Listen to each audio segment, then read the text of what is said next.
Hey guys, here's how to fix Skyrim if you're getting no sound on PC. So head on over to your desktop. In the bottom right, right-click the sound icon, select Open Volume Mixer, find Skyrim when you have it open, and make sure it's turned all the way up.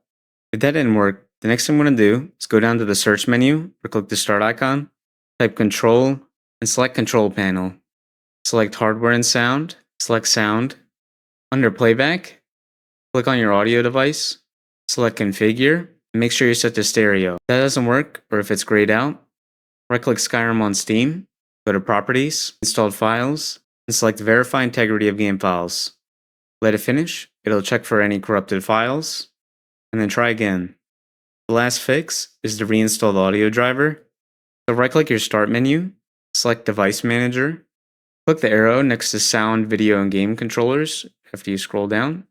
Find your audio device, right-click it, and select Uninstall Device. After that, just restart your computer, and the sound should come back. If this helped, let me know down below.